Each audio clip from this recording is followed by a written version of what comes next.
भाई नरेंद्र मोदी ने इंडी गठबंधन को ऐसा सड़क पर ला दिया है कि अब इनके पास तमाशा करने के अलावा कुछ बचा नहीं। सारे मुद्दे नरेंद्र मोदी ने इनके हाथ से ऐसा लग रहा है छीन लिए। जातिगत जनगणना पर ये लोग बवाल करने वाले थे, उसे एक झटके में खत्म कर दिया।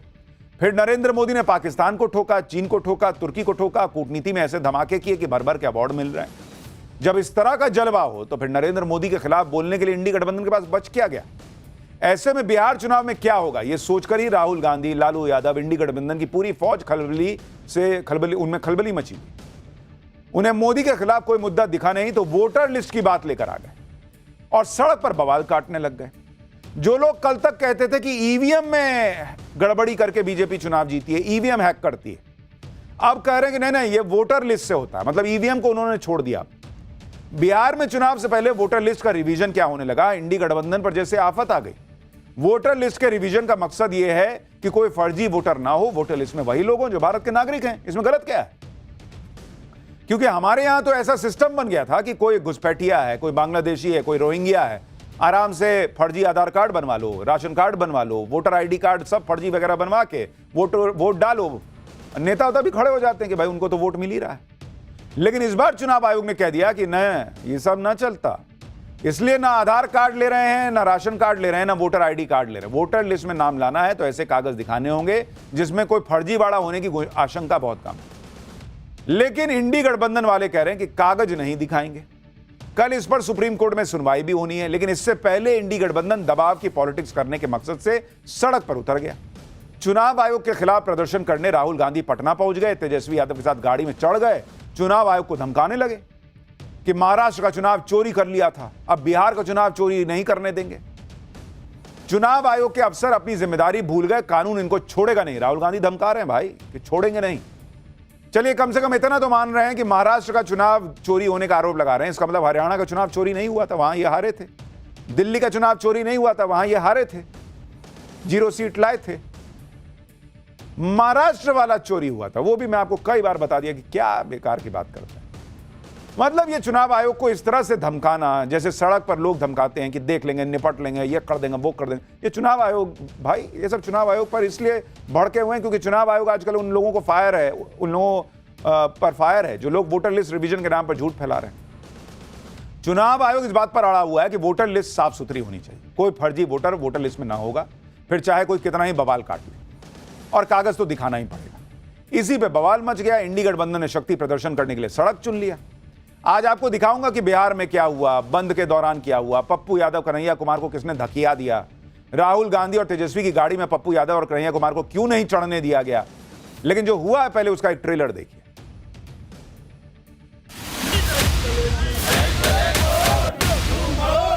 जैसे महाराष्ट्र का चुनाव चोरी किया गया था, वैसे ही बिहार का चुनाव चोरी करने की कोशिश की जा रही है। ये जो मोदी आयोग है, इनकी दादागिरी नहीं चलेगी, नहीं चलेगी, नहीं चलेगी।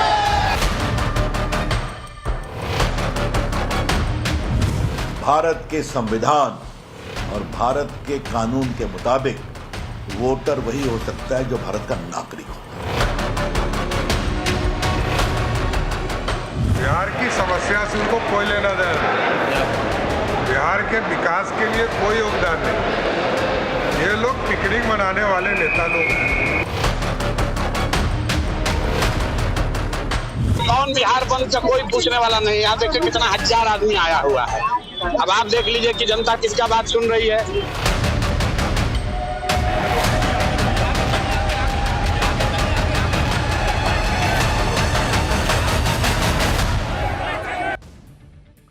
बिहार में वोटर लिस्ट रिवीजन को इंडी गठबंधन ने अपने लिए माहौल बनाने का मौका बना लिया।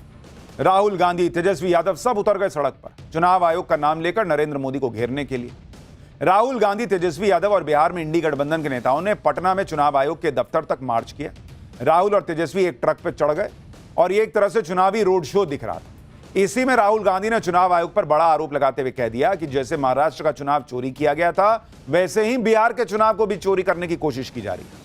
राहुल गांधी और तेजस्वी यादव को एक बार सुन लीजिए, फिर आपको बताऊंगा कि राहुल गांधी, तेजस्वी यादव को चुनाव आयोग ने क्या जवाब दिया, वोटर लिस्ट को लेकर क्या क्या बवाल हुआ और जो ये कह रहे हैं उसकी सच्चाई क्या है। कि महाराष्ट्र चुनाव चोरी किया गया था और जैसे महाराष्ट्र का चुनाव चोरी किया गया था वैसे ही बिहार का चुनाव चोरी करने की कोशिश की जा रही है। देखिए, उन्हें पता लग गया कि हमने महाराष्ट्र मॉडल समझ लिया है, इसीलिए वो हम नया बिहार मॉडल लाए हैं। और मैं आपको साफ बताना चाहता हूं कि ये गरीबों का वोट छीनने का तरीका है। ये भाजपा की, नीतीश जी की, ये जो मोदी आयोग है, इनकी दादागिरी नहीं चलेगी, नहीं चलेगी, नहीं चलेगी। लोकतंत्र की जननी बिहार है और उसी लोकतंत्र की जननी से ये लोकतंत्र को खत्म करना चाहते हैं। ये हम बिहार के लोग हरगिज नहीं होने देंगे, नहीं होने देंगे। अब क्रांति केवल नारों में नहीं होगा, अब क्रांति नतीजों में भी होगा, नतीजों में भी होगा। तो सड़क पर दो नेता उतर गए जैसे यूपी में उतरे थे और वहां पर उन्होंने क्रांति की बातें शुरू कर दी। पहले क्रांति करने से पहले यह तो बताइए कि आज तक तो कहते थे कि ईवीएम हैक हो जाता है, बटन दबाइए आरजेडी का, बटन दबाइए फलाने का, ढिमकाने का और वोट बीजेपी को जाता है, यही ना आरोप लगाते थे। तो जो ईवीएम हैक कर लेता है वो वोटर लिस्ट क्यों हैक करेगा भाई? लेकिन चूंकि कोई हैकाथॉन में गए नहीं, कभी साबित कर पाए नहीं कि ईवीएम हैक होता है, तो अब ये नया जहर लाए कि ना वोटर लिस्ट में गड़बड़ी से जीतते हैं। राहुल गांधी और तेजस्वी यादव ने माहौल तो खूब बनाया, लेकिन माहौल बनाने की जगह उनका मजाक उड़ गया, क्योंकि पप्पू यादव और कन्हैया कुमार जैसे नेताओं को धक्के खाने पड़ गए। कन्हैया कुमार और पूर्णिया से निर्दलीय सांसद पप्पू यादव को उस गाड़ी में चढ़ने ही नहीं दिया गया जिस गाड़ी में राहुल गांधी और तेजस्वी यादव सवार थे। आप देखिए क्या हालत हो गई कन्हैया कुमार की। पूरी जिंदगी कांग्रेस को कोसे, लेफ्ट की राजनीति किया, बाद में गए कांग्रेस के पास। अब बताइए, वो सिक्योरिटी वाला चढ़ने ही नहीं दिया, उतार दिया गया, उतरी।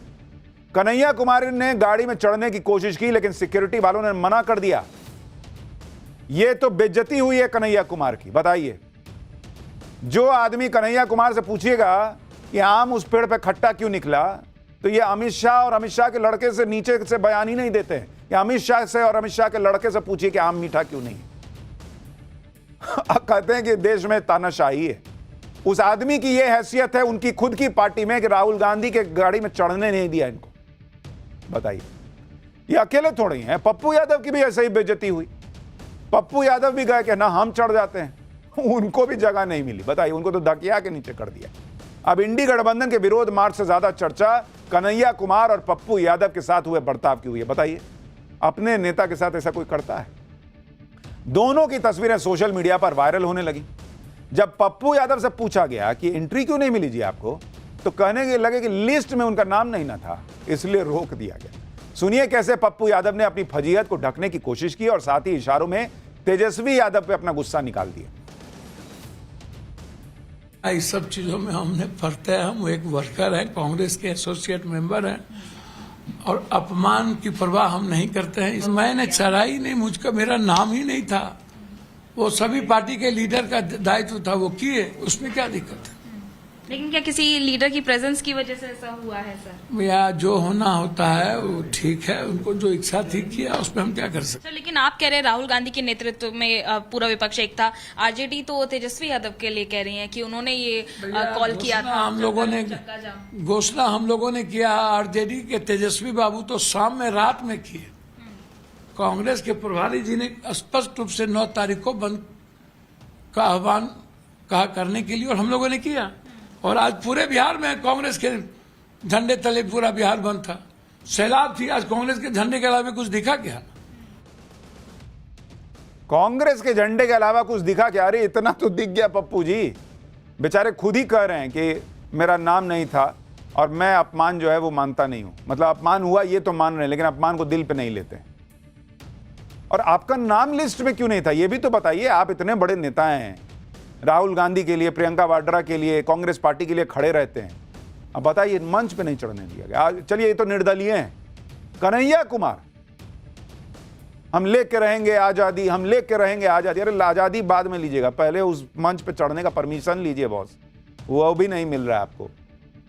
पप्पू यादव और कन्हैया कुमार की तो घनघोर बेइज्जती हो गई, लेकिन कांग्रेस के नेताओं को जैसे इसकी आदत है, क्योंकि ये पहली बार नहीं है जब कांग्रेस नेताओं को राहुल गांधी के पास जाने से रोका गया हो। एक पुरानी तस्वीर आपको और दिखाता हूं, जिसमें राहुल गांधी के सुरक्षाकर्मी सुप्रिया श्रीनेत को रोक दिए थे। सुप्रिया श्रीनेत कांग्रेस प्रवक्ता हैं, बड़ा चेहरा हैं, राहुल गांधी से मिलने की कोशिश बेचारी करती रह गई कि राहुल गांधी और प्रियंका वाड्रा के पास पहुंच जाए, लेकिन देखिए कैसे बेचारी एकदम पीछे रह गई, या कोशिश ही करती रह गई, नहीं पहुंच पाई राहुल गांधी के पास। तो राहुल गांधी के पास जब उनके नेता नहीं पहुंच पा रहे हैं, पब्लिक कहां से पहुंच पाएगी? और इसीलिए सीट नहीं आती है तो कहते हैं कि चुनाव चोरी हो गया, तो ईवीएम हैक हो गया, तो वोटर लिस्ट में ये हो गया। अरे आपका कार्यकर्ता आपसे नहीं मिल पा रहा है। आज जब पप्पू यादव और कन्हैया कुमार की बेइज्जती हुई तो पुरानी तस्वीरें सबको याद आ गई, लेकिन यह भी समझिए कि पप्पू यादव और कन्हैया कुमार दोनों वो नेता हैं जो आरजेडी की आंखों में खटकते हैं। इसलिए हो सकता है कि तेजस्वी यादव के इशारे पर दोनों की एंट्री बैन की गई हो, लेकिन तेजस्वी यादव के इशारे पर राहुल गांधी ने अगर अपने नेता को नहीं चढ़ने दिया तो तेजस्वी यादव का क्या दोष है? अगर ऐसा हुआ है तो मैं इस पे बात कर रहा हूं। भाई आपको अपने नेता को न इज्जत दिलानी थी, जबकि इंडी गठबंधन के बाकी नेता ओपन गाड़ी में मौजूद रहे। बिहार में बंद के दौरान मचे बवाल की एक और तस्वीर देखिए। शेखपुरा में प्रदर्शन के दौरान कुछ अलग करने के चक्कर में आरजेडी विधायक विजय सम्राट भैंस की सवारी करने लगे। उन्हें समर्थकों ने चने के झाड़ पर चढ़ा दिया कि भैंस की सवारी करेंगे तो वायरल हो जाएंगे, लेकिन भैंस के तेवर देखकर लग नहीं रहा था कि वो विधायक जी को अपने पीठ पर बैठाने को तैयार हैं। भैंस पे बैठे विधायक जी, गई भैंस पानी में। विधायक जी मान ही नहीं रहे थे, जैसे तैसे करके भैंस की पीठ पे जबरदस्ती चढ़ गए, समर्थक झूम उठे, वीडियो बनाने लगे। भैंस ने कहा भाई उतरिए, कहां चढ़ रहे हैं? भैंस को क्या पता कि विधायक जी हैं भाई कि रील बना रहे हैं। भैंस ने विधायक विजय सम्राट को नीचे गिरा दिया, समर्थक भी हंसने लगे।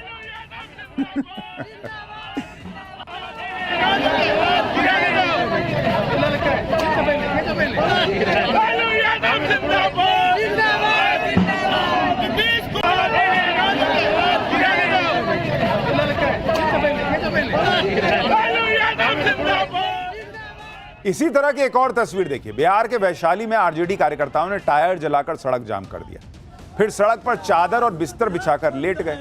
इन तस्वीरों को देखकर लगा कि यह प्रदर्शन चल रहा है या मजाक चल रहा है। अब जरा ये बिहार बंद देखिए, 4 लोग खड़े हैं, इनके हिसाब से बिहार बंद हो गया। एक और तस्वीर देखिए, आरजेडी के कार्यकर्ताओं ने सड़क जाम किया और वहीं क्रिकेट खेलने लगे। अब जब इतने ही लोग रहेंगे तो इन्होंने सोचा कि इससे बंद तो दिखेगा नहीं, तो एक काम करते हैं 11-11 की टीम बना के 10-20 लोग हैं, आपस में क्रिकेट खेल लेते हैं। ये तो सिर्फ कुछ तस्वीरें हैं। बिहार बंद का सो कॉल्ड बिहार बंद के दौरान आरजेडी और बाकी विपक्षी पार्टियों ने और क्या क्या बवाल काटा, उसकी तस्वीर आगे दिखाऊंगा। लेकिन पहले यह समझ लीजिए कि इंडी गठबंधन ने सड़क पर उतरकर चुनाव आयोग पर जिस तरह हल्ला बोला है, उससे साफ लग रहा है कि यह चुनाव आयोग पर प्रेशर बनाया जा रहा है। लेकिन चुनाव आयोग प्रेशर में आ रहा है, उसने साफ कर दिया कि वो किसी राजनीतिक शक्ति प्रदर्शन या हमले से पीछे हटने वाला नहीं है। जिस तरह से राहुल गांधी संविधान की कॉपी लहराते हैं, उसी तरह आज चुनाव आयोग ने संविधान की कॉपी दिखाकर इंडी गठबंधन को करारा जवाब दिया। जिस संविधान की दुहाई राहुल गांधी देते हैं, चुनाव आयोग ने उसी संविधान के अनुच्छेद 326 का कंटेंट सबके सामने रख दिया। चुनाव आयोग ने इशारों में बता दिया कि राहुल गांधी और इंडी गठबंधन जिस संविधान की बात कर रहे हैं, चुनाव आयोग उसी संविधान से मिली शक्ति के दम पर वोटर वेरिफिकेशन कर रहा है। बिहार में वोटर वेरिफिकेशन को लेकर जो स्पेशल इंटेंसिव रिवीजन चल रहा है, उसे लेकर चुनाव आयोग ने फिर याद दिलाया है कि संविधान के अनुच्छेद 326 और representation of the people act 1950 के तहत वो अपनी पावर का इस्तेमाल कर रहा है और नियमों के मुताबिक वही व्यक्ति वोट डाल सकता है जो भारतीय नागरिक है और 18 साल से ऊपर का है। चुनाव आयोग की तरफ से कहा गया कि एक शुद्ध मतदाता सूची लोकतंत्र को सशक्त बनाने के लिए जरूरी है और इसका मकसद यह है कि कोई नागरिक छूट ना जाए, कोई ऐसा व्यक्ति शामिल ना हो जो मतदाता बनने के काबिल नहीं। तो जब यह पावर चुनाव आयोग को संविधान ने दी तो राहुल गांधी क्यों हंगामा काट रहे हैं भाई? चुनाव आयोग के जवाब से साफ है कि वो इस अभियान से पीछे नहीं हटेगा। राहुल गांधी को जो करना है करें, तेजस्वी यादव को जो कहना है कहें। इतना ही नहीं, इंडी गठबंधन तो यह भी दावा कर रहा है कि चुनाव आयोग सिर्फ यहीं नहीं रुकने वाला, इसके बाद बंगाल, असम और बाकी राज्यों का भी नंबर आएगा और पूरे देश में यह प्रक्रिया लागू तो होगी। इसमें गलत क्या है? इस देश का नागरिक वोट डाले, यह सुनिश्चित करना, इसमें गलत क्या है? आप यह भी देखिए कि इंडी गठबंधन इसलिए भी चुनाव आयोग पर फायर है क्योंकि चुनाव आयोग पिछले कई दिनों से इंडी गठबंधन के झूठ के धागे खोल रहा है। जैसे आरजेडी ने आरोप लगाया कि चुनाव आयोग खेल कर रहा है, डीएम को आदेश दिया है कि बिना डॉक्यूमेंट के फॉर्म जमा करने के आदेश दिए गए।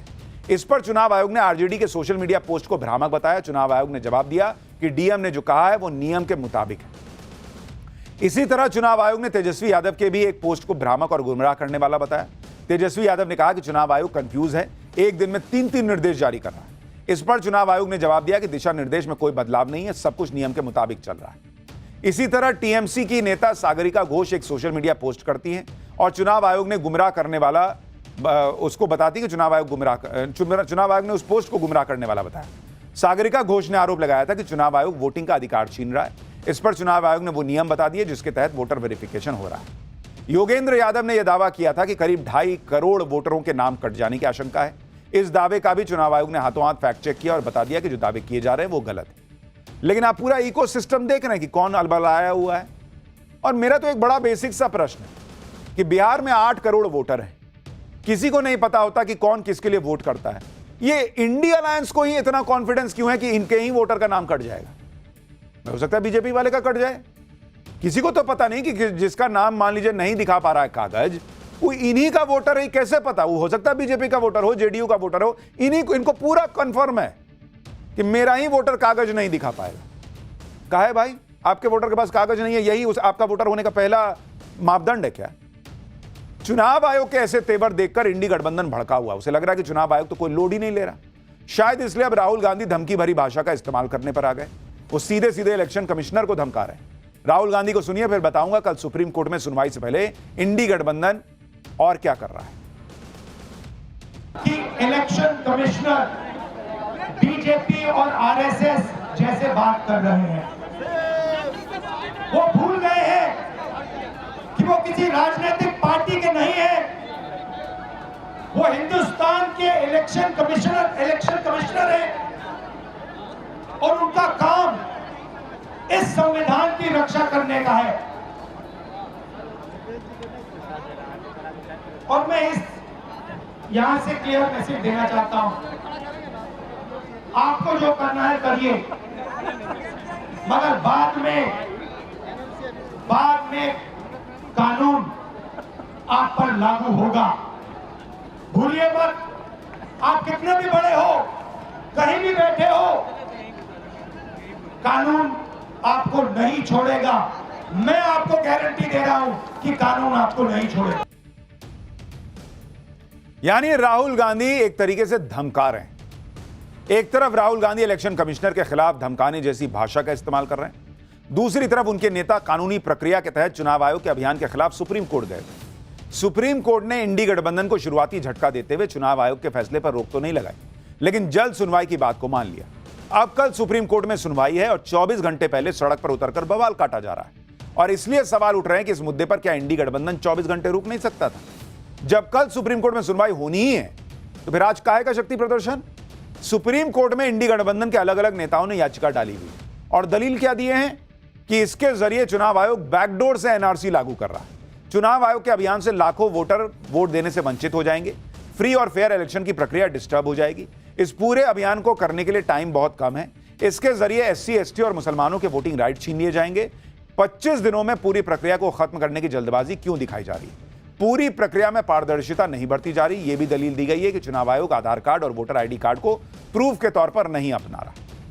आप सोचिए, सुप्रीम कोर्ट में इंडी गठबंधन इतनी दलीलें लेकर गएगा, बड़े बड़े वकीलों की फौज खड़ी कर दी, फिर भी चुनाव आयोग के खिलाफ कोर्ट में लड़ाई लड़ने से पहले सड़क पर धमकियां दी जा रही। क्यों भाई? आपको भरोसा तो है कि कोर्ट में आपकी दलीलें टिकेंगी नहीं, क्योंकि आपको भी पता है जो आप कह रहे हो और जो सच्चाई है वो मेल नहीं खाता। खैर, सुनिए आरजेडी सांसद मनोज झा क्या कह रहे हैं। एसआईआर को लेकर के इलेक्शन कमीशन की हठधर्मिता को लोगों ने महसूस किया, बहुत करीब से महसूस किया। अराजकता की स्थिति उत्पन्न हो गई है बिहार में, हाहाकार मचा हुआ है। किसी भी संस्था को ये ना लगे कि व्यक्ति संस्था से बड़ा है। अब कुछ नहीं है, ये निरंतरता है, कोई नया आयोग फायोग नहीं होता। वोटर वेरिफिकेशन के खिलाफ एक दलील यह दी जा रही है कि इसे लेकर टाइम बहुत कम है। नवंबर में चुनाव है, जुलाई तक प्रक्रिया पूरी कैसे होगी? लेकिन चुनाव आयोग पूरा भरोसा जता रहा है कि 25 जुलाई तक वोटर वेरिफिकेशन का काम पूरा होगा। और काम सिर्फ 25 जुलाई तक पूरा नहीं होना है, उसमें आप ये भी देखिए कि भाई जो उसके बाद आपको अपील करने का समय है वो चेक होगा, फाइनल जो वोटर लिस्ट आएगी भाई वो सितंबर में आएगी। करीब 97-98% वोटरों को प्री फिल्ड एन्यूमरेशन फॉर्म बांट दिए गए। इस फॉर्म में पहले से ही वोटरों के नाम, एड्रेस, पुरानी फोटो ऑलरेडी लगी हुई है, भरना भी नहीं है उनको। बूथ लेवल अधिकारी हर घर में 3 बार जा रहे हैं। पहली विजिट का चरण पूरा हो गया है, दूसरे विजिट की प्रक्रिया जारी है। प्रक्रिया के दौरान यह पता चला है कि कई वोटर्स या तो मर गए हैं या शिफ्ट हो गए या माइग्रेट हो गए। चुनाव आयोग का कहना है कि 25 जुलाई से पहले जो वोटर फॉर्म भरकर देंगे उन्हें ड्राफ्ट रोल में शामिल कर लिया जाएगा। चुनाव आयोग का यह भी दावा है कि 15 दिन के अंदर 57% वोटर्स अपना फॉर्म जमा करवा भी चुके। 57% काम हो गया 15 दिन में, और अभी तो 16 दिन और बचे हैं। इतना ही नहीं, पिछले 24 घंटे में 10.52% फॉर्म जमा हुआ है। वोटर्स को जो दस्तावेज देने हैं वो बाद में अलग से जमा कराए जा सकते हैं। यह सब करने के लिए 1 सितंबर तक का वक्त होगा। यानी कुल मिलाकर चुनाव आयोग यह कह रहा है कि सब कुछ अंडर कंट्रोल है, टाइम की कोई दिक्कत नहीं होगी, उसके पास लोगों की कोई कमी नहीं है। 4 लाख के करीब वॉलंटियर्स लगे हुए हैं। और भाई चुनाव आयोग कह रहा है कि हम तो भरा भराया फॉर्म दे रहे हैं, सिर्फ कह रहे हैं कि जो भरा हुआ है, जो तुम्हारा डिटेल है, इससे जुड़ा हुआ एक कागज दिखाओ। फिर मेरा ही आदमी कागज लेके आ रहा है, तुमको फॉर्म दे रहा है, तुमसे डॉक्यूमेंट ले रहा है, तुमसे डॉक्यूमेंट लेके जा रहा है और उसको अपलोड कर रहा है। पब्लिक को घर से भी निकलने की जरूरत नहीं है। जिसको कराना है वो नहीं कह रहा कि हमसे नहीं हो पाएगा कम समय में। इन लोगों को आग लगी है कि नहीं हो पाएगा, नहीं। अरे आपको कैसे पता नहीं हो पाएगा? और मैं अभी आपको बताऊंगा कि कैसे होगा। इंडी गठबंधन खाली माहौल बना रहा है कि टाइम कम है। ओवैसी ने जैसे नेता ये भी आरोप लगा रहे हैं कि यही आरोप लगा के चुनाव आयोग को घेर भी रहे हैं। एक बार सुनिए, फिर मैं बताता हूं कि कैसे ये होगा। 8 करोड़ क्या 12 करोड़ हो जाएगा बॉस। पहले सुनिए ओवैसी। जल्दबाजी में अगर 15-20% लोगों के नाम भी मिस हो गए, और फिर आप देखिए मिस जब हो जाएंगे तो उसका सिटीजनशिप के मामला हो जाएगा। ये तो फिर तो आप वही तो आसाम का डी वोटर हो जाएगा फिर। तो ये अप्रीहेंशन है, ये जेन्युइन अप्रीहेंशन है। सर बिहार में कानून व्यवस्था को लेकर बांग्लादेशी रोहिंग्याओं को निकालने के लिए एफआईआर है। अरे देखिए, फिर 2024 में किसको वोट डालने दिया आपने? 24 में आपने वोट दिया, मैंने वोट डाला बिहार में। पाकिस्तानी सेना का जनरल असीम मुनीर खुद को सर्वशक्तिमान समझ रहा है। पहले तो उसने खुद को ही फील्ड मार्शल का पद दिलवा दिया, और अब असीम मुनीर ने एक खतरनाक प्लान तैयार किया है जिसके जरिए पाकिस्तान में सरकार से लेकर न्यायपालिका कुछ नहीं बचेगा तो सिर्फ हाफिज सईद बचेगा, मसूद अजहर जैसा आतंकी बचेगा। क्योंकि असीम मुनीर ने पाकिस्तान में तख्ता पलट करके आतंकवादियों की सरकार बनाने का पूरा प्लान कहा जा रहा फाइनल कर लिया है। पाकिस्तान में चर्चा जोरों पर है कि पाकिस्तान में एक बार फिर सैन्य तख्ता पलट हो सकता है। फील्ड मार्शल बनने के बाद असीम मुनीर पाकिस्तान में मार्शल लॉ लागू कर सकता है। राष्ट्रपति आसिफ अली जरदारी को जबरदस्ती पद से हटाया जा सकता है और उनकी जगह असीम मुनीर खुद पाकिस्तान का राष्ट्रपति बन सकता है। वैसे तो पाकिस्तान में तख्ता पलट कोई नई बात नहीं है। पाकिस्तान के फौजी जनरल्स ने लोकतंत्र को अपने पैरों तले कई बार रौंदा है। ऐसे में अगर असीम मुनीर भी तख्ता पलट करके पाकिस्तान का तानाशाह बन जाए तो कोई बहुत हैरानी की बात नहीं है। लेकिन आखिर असीम मुनीर के सिर पर राष्ट्रपति बनने का भूत सवार है क्यों? और पाकिस्तान में ऐसा चल क्या रहा है जिससे तख्ता पलट होना तय माना जा रहा है? आतंकियों की सरकार बन जाएगी क्या? हाफिज, सैफुल्लाह, मसूद अजहर यही देश चलाएंगे क्या पाकिस्तान को? पाकिस्तान में इन दिनों सियासी गलियारों से लेकर गली चौराहों तक पर इस बात की जबरदस्त चर्चा चल रही है कि पाकिस्तान में अब किसी भी वक्त तख्ता पलट हो सकता है। असीम मुनीर पाकिस्तान का सैन्य तानाशाह बनने वाला है और इसके लिए पाकिस्तान में आसिफ अली जरदारी को राष्ट्रपति पद से हटाने की तैयारी भी शुरू हो चुकी है। इसकी पुष्टि पाकिस्तान के बड़े पत्रकार भी कर रहे हैं। सोचिए, पाकिस्तान में तख्ता पलट कितनी नॉर्मल बात हो गई। वहां का न्यू नॉर्मल नहीं, ये ओल्ड नॉर्मल है तख्ता पलट। ये सब नॉर्मली बात कर रहे हैं कि हाँ ये हो सकता है। पाकिस्तान में इस बात की भी बहुत चर्चा है कि शहबाज शरीफ ने असीम मुनीर को फील्ड मार्शल बनाकर खुद अपने पैरों पर कुल्हाड़ी मारी, क्योंकि फील्ड मार्शल बनने के बाद असीम मुनीर की ताकत और महत्वाकांक्षा दोनों बढ़ चुके हैं। खबर यह भी है कि असीम मुनीर न सिर्फ पाकिस्तान का राष्ट्रपति बनना चाहता है, बल्कि राष्ट्रपति बनने के बाद पाकिस्तान में दोबारा से राष्ट्रपति प्रणाली लागू करना चाहता है, ताकि उसके पास पाकिस्तानी संसद और न्यायपालिका का पूरा कंट्रोल आ जाए। यानी अगर पाकिस्तान में तख्ता पलट हुआ और असीम मुनीर सैन्य तानाशाह बना गया तो वो प्रधानमंत्री पद ही खत्म कर देगा। और वैसे भी पाकिस्तान का इतिहास है कि कोई भी प्रधानमंत्री अपना कार्यकाल पूरा नहीं कर पाया। ये पाकिस्तान का नेता, वहां के मंत्री कह रहे हैं कि सोशल मीडिया की खबरों पे न जाएं, तख्ता पलट नहीं होगा। तख्ता पलट की खबर के लिए कह रहे हैं सोशल मीडिया पे मत जाइए। और जब भारत ने ऑपरेशन सिंदूर लॉन्च किया था और इन्होंने हवाई बातें की थी कि हमने भारत में ये मार दिया, वो गिरा दिया, और इनके रक्षा मंत्री से पूछा गया था कि सबूत कहां है, तो बोले सोशल मीडिया पे। वॉर जैसी सिचुएशन के लिए पाकिस्तान के लोगों को सोशल मीडिया पे भरोसा करना चाहिए, तख्ता पलट के लिए सोशल मीडिया पे भरोसा नहीं करना चाहिए। यह है पाकिस्तान। और यह सिर्फ कयासबाजी नहीं है कि वहां तख्ता पलट हो सकता है। जिस तरह से असीम मुनीर लगातार अपनी ताकत बढ़ा रहा है, उससे लगभग क्लियर हो रहा है कि मुनीर अब बहुत जल्द पाकिस्तान में तख्ता पलट की फिराक में। आप क्रोनोलॉजी समझिए। मई में असीम मुनीर फील्ड मार्शल बना। फील्ड मार्शल की उपाधि किसने दी? खुद प्रधानमंत्री शहबाज शरीफ ने, और राष्ट्रपति आसिफ अली जरदारी ने अपने हाथों से उसे सौंपी थी। कहा तो यह भी जा रहा है कि भारत के ऑपरेशन सिंदूर में पिटने के बाद मुनीर ने सोच लिया था कि वह पाकिस्तान में तख्ता पलट कर देगा, इसलिए मजबूरी में शहबाज शरीफ ने मुनीर को फील्ड मार्शल बनाया। फील्ड मार्शल बनते ही असीम मुनीर ने अपने रंग दिखाने शुरू किए। वो शहबाज शरीफ के साथ विदेश दौरों पर जाने लगा। रूस, चीन, तुर्की जैसे देशों में असीम मुनीर, भाई तुम सेना के प्रमुख हो ना, तुम पीएम के साथ कहां घूम रहे हो? लेकिन वो शहबाज के साथ जाने लगा, बगल में बैठने लगा। शहबाज शरीफ को समझ में तो आ गया कि बगल की कुर्सी पे बैठा है, किसी दिन कोहनी मारेगा, इस कुर्सी पे बैठ जाएगा, क्योंकि इन मीटिंग में आर्मी चीफ की मौजूदगी की कोई वजह नहीं थी। मुनीर के दिमाग में तख्ता पलट की साजिश का सबसे बड़ा संकेत तो तब मिला जब अमेरिकी राष्ट्रपति डोनाल्ड ट्रंप ने उसको अकेले व्हाइट हाउस बुला लिया। यह पहली बार था जब किसी अमेरिकी राष्ट्रपति ने पाकिस्तान के सेना प्रमुख की मेजबानी की, जिसमें ना तो पाकिस्तान सरकार का कोई नुमाइंदा था और ना ही कोई बड़ा सिविलियन अधिकारी था। बस यहीं से पाकिस्तान में इस बात की सुगबुगाहट शुरू हो गई कि मुनीर तो सबको ओवरपास कर रहा है। मुनीर अब हायरार्की मान ही नहीं रहा, वो तो अब बनेगा पाकिस्तान का राष्ट्रपति। और ये बातें हवा में नहीं हो रही। पाकिस्तान सरकार में सेना की दखलंदाजी हमेशा से रही है, लेकिन अब मुनीर सीधे तौर पर सरकारी फैसलों में दखल देने लगा है। मुनीर चाहता है कि पाकिस्तान की रक्षा और विदेश नीति को फौज चलाए। कहा जा रहा है कि संसद, न्यायपालिका और मीडिया पर असीम मुनीर अब पूरा कंट्रोल चाहता है, इसलिए तख्ता पलट के बाद सबसे पहले वो संविधान में बदलाव कर राष्ट्रपति प्रणाली लागू करेगा। असीम मुनीर के दिमाग में राष्ट्रपति बनने का आइडिया अचानक नहीं आया। मुनीर काफी वक्त से राष्ट्रपति जरदारी को हटाकर खुद राष्ट्रपति बनने का बहाना खोज रहा था, और अब तो मुनीर को वो बहाना मिल भी गया। और यह बहाना मुनीर को राष्ट्रपति जरदारी के बेटे बिलावल भुट्टो ने दिया। बिलावल भुट्टो ने पाकिस्तान के आतंकवादी हाफिज सईद और मसूद अजहर को भारत के हवाले करने का बयान दे दिया। बिलावल के इस बयान से आतंकवादियों की जमात नाराज हो गई। असीम मुनीर भी बिलावल के बयान से बौखलाया हुआ है। इसी मुद्दे को लेकर मुनीर राष्ट्रपति जरदारी के खिलाफ माहौल बना रहा है और पाकिस्तान में तख्ता पलट करके ऐसी सरकार बनाना चाह रहा है जो हाफिज सईद जैसे आतंकवादी चलाएंगे। मुनीर खुद सैन्य तानाशाह बनकर राज करेगा। तो पाकिस्तान में भैया कभी भी गेम हो सकता है।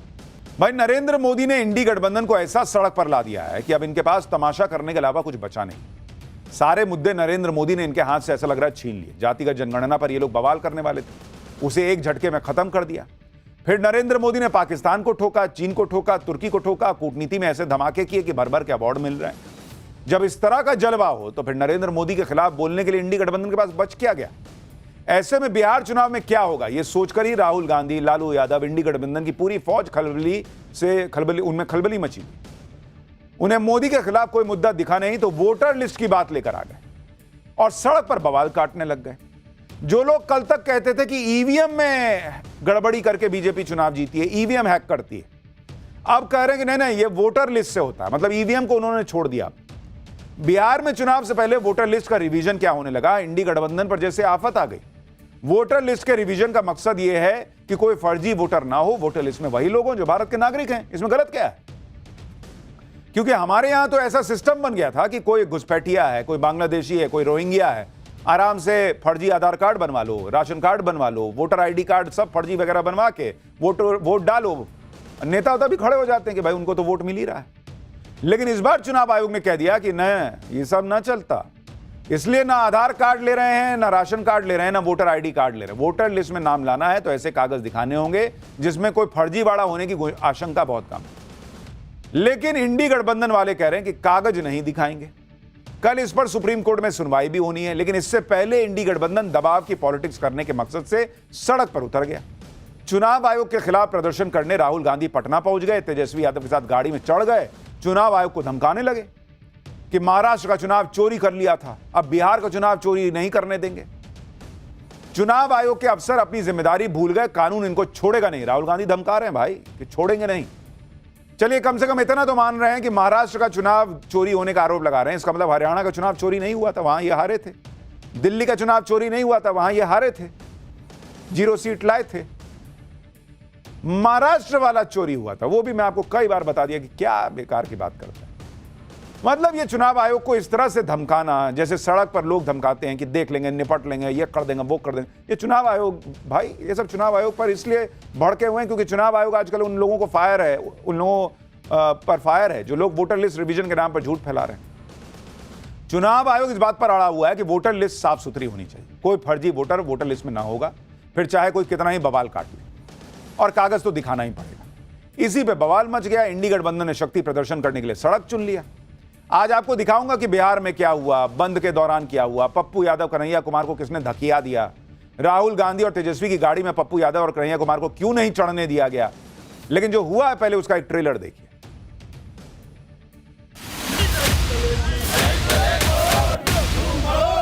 जैसे महाराष्ट्र का चुनाव चोरी किया गया था, वैसे ही बिहार का चुनाव चोरी करने की कोशिश की जा रही है।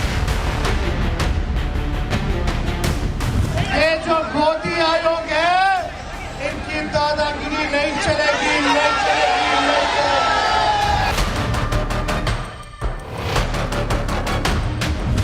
भारत के संविधान और भारत के कानून के मुताबिक वोटर वही हो सकता है जो भारत का नागरिक हो। बिहार की समस्या से उनको कोई लेना देना नहीं। बिहार के विकास के लिए कोई योगदान नहीं। ये लोग पिकनिक मनाने वाले नेता लोग हैं। कौन बिहार बंद का कोई पूछने वाला नहीं। यहाँ देखिए कितना हजार आदमी आया हुआ है। अब आप देख लीजिए कि जनता किसका बात सुन रही है।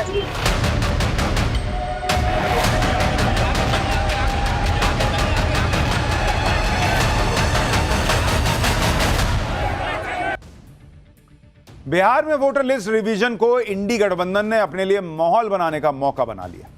राहुल गांधी, तेजस्वी यादव सब उतर गए सड़क पर चुनाव आयोग का नाम लेकर नरेंद्र मोदी को घेरने के लिए। राहुल गांधी, तेजस्वी यादव और बिहार में इंडी गठबंधन के नेताओं ने पटना में चुनाव आयोग के दफ्तर तक मार्च किया। राहुल और तेजस्वी एक ट्रक पर चढ़ गए और ये एक तरह से चुनावी रोड शो दिख रहा था। इसी में राहुल गांधी ने चुनाव आयोग पर बड़ा आरोप लगाते हुए कह दिया कि जैसे महाराष्ट्र का चुनाव चोरी किया गया था, वैसे ही बिहार के चुनाव को भी चोरी करने की कोशिश की जा रही है। राहुल गांधी और तेजस्वी यादव को एक बार सुन लीजिए, फिर आपको बताऊंगा कि राहुल गांधी, तेजस्वी यादव को चुनाव आयोग ने क्या जवाब दिया, वोटर लिस्ट को लेकर क्या क्या बवाल हुआ और जो ये कह रहे हैं उसकी सच्चाई क्या है। कि महाराष्ट्र का चुनाव चोरी किया गया था और जैसे महाराष्ट्र का चुनाव चोरी किया गया था, वैसे ही बिहार का चुनाव चोरी करने की कोशिश की जा रही है।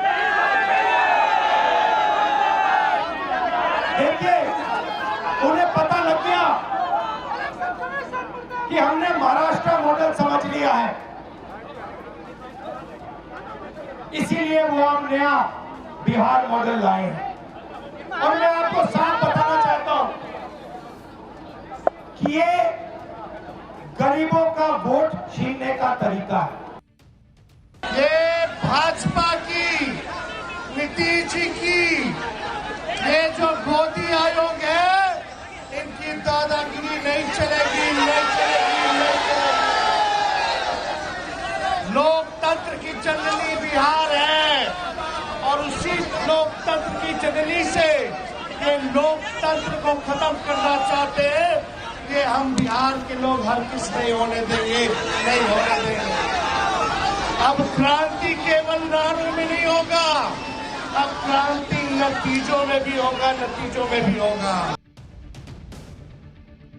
तो सड़क पर दो नेता उतर गए जैसे यूपी में उतरे थे और वहां पर उन्होंने क्रांति की बातें शुरू कर दी। पहले क्रांति करने से पहले ये तो बताइए कि आज तक तो कहते थे कि ईवीएम हैक हो जाता है, बटन दबाइए आरजेडी का, बटन दबाइए फलाने का, ढिमकाने का और वोट बीजेपी को जाता है, यही ना आरोप लगाते थे। तो जो ईवीएम हैक कर लेता है वो वोटर लिस्ट क्यों हैक करेगा भाई। लेकिन चूंकि कोई हैकाथॉन में गए नहीं, कभी साबित कर पाए नहीं कि ईवीएम हैक होता है, तो अब ये नया जहर लाए कि ना वोटर लिस्ट में गड़बड़ी से जीतते हैं। राहुल गांधी और तेजस्वी यादव ने माहौल तो खूब बनाया, लेकिन माहौल बनाने की जगह उनका मजाक उड़ गया, क्योंकि पप्पू यादव और कन्हैया कुमार जैसे नेताओं को धक्के खाने पड़ गए। कन्हैया कुमार और पूर्णिया से निर्दलीय सांसद पप्पू यादव को उस गाड़ी में चढ़ने ही नहीं दिया गया जिस गाड़ी में राहुल गांधी और तेजस्वी यादव सवार थे। आप देखिए क्या हालत हो गई कन्हैया कुमार की। पूरी जिंदगी कांग्रेस को कोसे, लेफ्ट की राजनीति किया, बाद में गए कांग्रेस के पास। अब बताइए, उस सिक्योरिटी वाला चढ़ने ही नहीं दिया, उतार दिया गया। उतरी कन्हैया कुमार ने गाड़ी में चढ़ने की कोशिश की लेकिन सिक्योरिटी वालों ने मना कर दिया। यह तो बेइज्जती हुई है कन्हैया कुमार की। बताइए, जो आदमी कन्हैया कुमार से पूछिएगा कि आम उस पेड़ पे खट्टा क्यों निकला, तो ये अमित शाह और अमित शाह के लड़के से नीचे से बयान ही नहीं देते हैं। या अमित शाह से और अमित शाह के लड़के से पूछिए कि आम मीठा क्यों नहीं। कहते हैं कि देश में तानाशाही है। उस आदमी की यह हैसियत है उनकी खुद की पार्टी में कि राहुल गांधी के गाड़ी में चढ़ने नहीं दिया इनको। बताइए, ये अकेले थोड़े हैं, पप्पू यादव की भी ऐसे ही बेइज्जती हुई। पप्पू यादव भी गए कि ना हम चढ़ जाते हैं, उनको भी जगह नहीं मिली। बताइए, उनको तो धकिया के नीचे कर दिया। अब इंडी गठबंधन के विरोध मार्च से ज्यादा चर्चा कन्हैया कुमार और पप्पू यादव के साथ हुए बर्ताव की हुई है। बताइए, अपने नेता के साथ ऐसा कोई करता है? दोनों की तस्वीरें सोशल मीडिया पर वायरल होने लगी। जब पप्पू यादव से पूछा गया कि एंट्री क्यों नहीं मिली जी आपको, तो कहने के लगे कि लिस्ट में उनका नाम नहीं ना था, इसलिए रोक दिया गया। सुनिए कैसे पप्पू यादव ने अपनी फजीहत को ढकने की कोशिश की और साथ ही इशारों में तेजस्वी यादव पे अपना गुस्सा निकाल दिया। इस सब चीजों में हमने पढ़ते हैं, हम एक वर्कर हैं, कांग्रेस के एसोसिएट मेंबर हैं और अपमान की परवाह हम नहीं करते हैं। मैंने चढ़ाई नहीं, मुझका मेरा नाम ही नहीं था।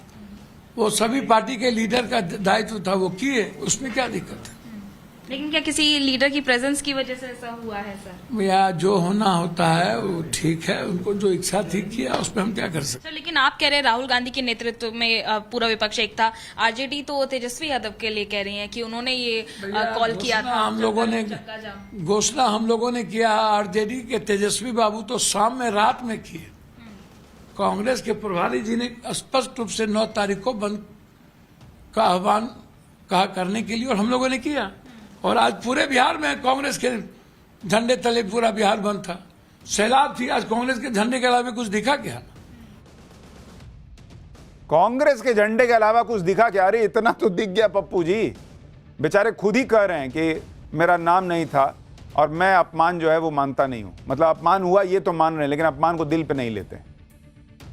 और आपका नाम लिस्ट में क्यों नहीं था, ये भी तो बताइए। आप इतने बड़े नेता हैं, राहुल गांधी के लिए, प्रियंका वाड्रा के लिए, कांग्रेस पार्टी के लिए खड़े रहते हैं। अब बताइए, मंच पे नहीं चढ़ने दिया गया। चलिए, ये तो निर्दलीय हैं। कन्हैया कुमार, हम लेके रहेंगे आजादी, हम लेके रहेंगे आजादी। अरे आजादी बाद में लीजिएगा, पहले उस मंच पे चढ़ने का परमिशन लीजिए बॉस, वो भी नहीं मिल रहा है आपको। पप्पू यादव और कन्हैया कुमार की तो घनघोर बेइज्जती हो गई, लेकिन कांग्रेस के नेताओं को जैसे इसकी आदत है, क्योंकि ये पहली बार नहीं है जब कांग्रेस नेताओं को राहुल गांधी के पास जाने से रोका गया हो। एक पुरानी तस्वीर आपको और दिखाता हूं, जिसमें राहुल गांधी के सुरक्षाकर्मी सुप्रिया श्रीनेत को रोक दिए थे। सुप्रिया श्रीनेत कांग्रेस प्रवक्ता हैं, बड़ा चेहरा हैं। राहुल गांधी से मिलने की कोशिश बेचारी करती रह गई कि राहुल गांधी और प्रियंका वाड्रा के पास पहुंच जाए, लेकिन देखिए कैसे बेचारी एकदम पीछे रह गई, या कोशिश ही करती रह गई, नहीं पहुंच पाई राहुल गांधी के पास। तो राहुल गांधी के पास जब उनके नेता नहीं पहुंच पा रहे हैं, पब्लिक कहां से पहुंच पाएगी? और इसीलिए सीट नहीं आती है तो कहते हैं कि चुनाव चोरी हो गया, तो ईवीएम हैक हो गया, तो वोटर लिस्ट में ये हो गया। अरे आपका कार्यकर्ता आपसे नहीं मिल पा रहा है। आज जब पप्पू यादव और कन्हैया कुमार की बेइज्जती हुई तो पुरानी तस्वीरें सबको याद आ गई, लेकिन यह भी समझिए कि पप्पू यादव और कन्हैया कुमार दोनों वो नेता हैं जो आरजेडी की आंखों में खटकते हैं। इसलिए हो सकता है कि तेजस्वी यादव के इशारे पर दोनों की एंट्री बैन की गई हो, लेकिन तेजस्वी यादव के इशारे पर राहुल गांधी ने अगर अपने नेता को नहीं चढ़ने दिया तो तेजस्वी यादव का क्या दोष है? अगर ऐसा हुआ है तो मैं इस पे बात कर रहा हूं। भाई, आपको अपने नेता को न इज्जत दिलानी थी, जबकि इंडी गठबंधन के बाकी नेता ओपन गाड़ी में मौजूद रहे। बिहार में बंद के दौरान मचे बवाल की एक और तस्वीर देखिए। शेखपुरा में प्रदर्शन के दौरान कुछ अलग करने के चक्कर में आरजेडी विधायक विजय सम्राट भैंस की सवारी करने लगे। उन्हें समर्थकों ने चने के झाड़ पर चढ़ा दिया कि भैंस की सवारी करेंगे तो वायरल हो जाएंगे, लेकिन भैंस के तेवर देखकर लग नहीं रहा था कि वो विधायक जी को अपने पीठ पर बैठाने को तैयार हैं। भैंस पे बैठे विधायक जी, गई भैंस पानी में।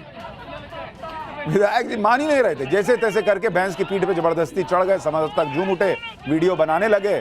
भैंस ने कहा, भाई उतरिए, कहां चढ़ रहे हैं? भैंस को क्या पता कि विधायक जी हैं भाई, कि रील बना रहे हैं। भैंस ने विधायक विजय सम्राट को नीचे गिरा दिया। समर्थक भी हंसने लगे।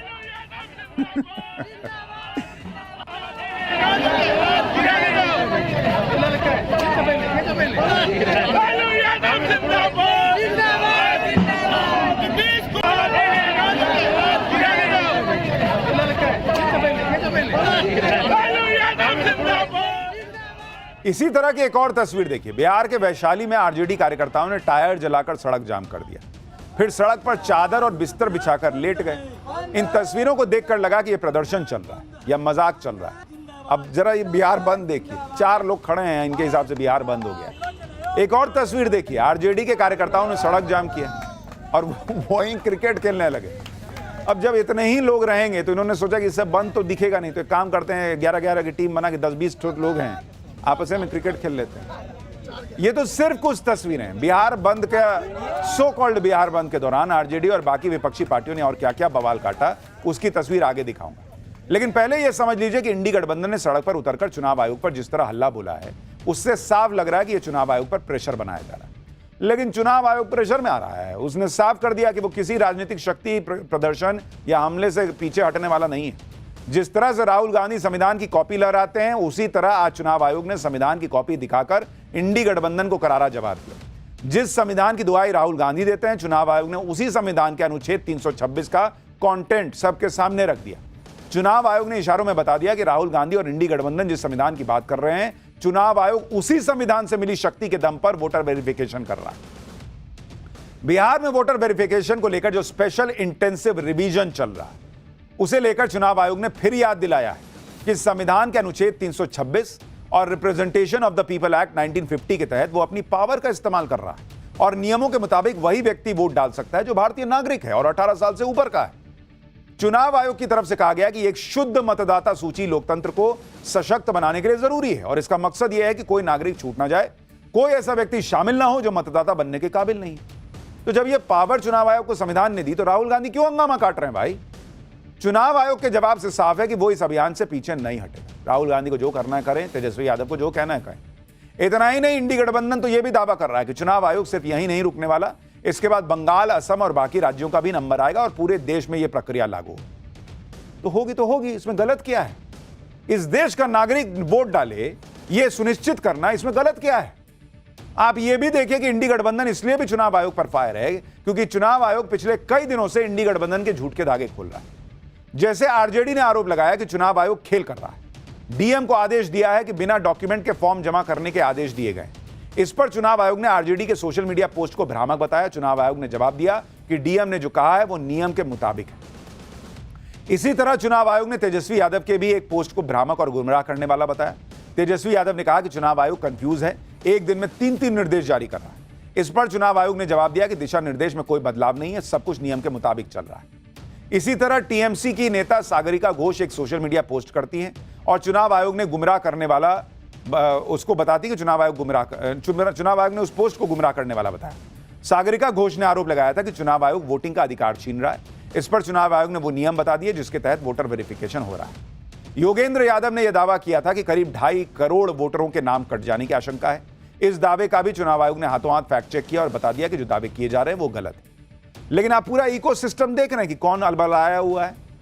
और मेरा तो एक बड़ा बेसिक सा प्रश्न है कि बिहार में 8 करोड़ वोटर हैं, किसी को नहीं पता होता कि कौन किसके लिए वोट करता है।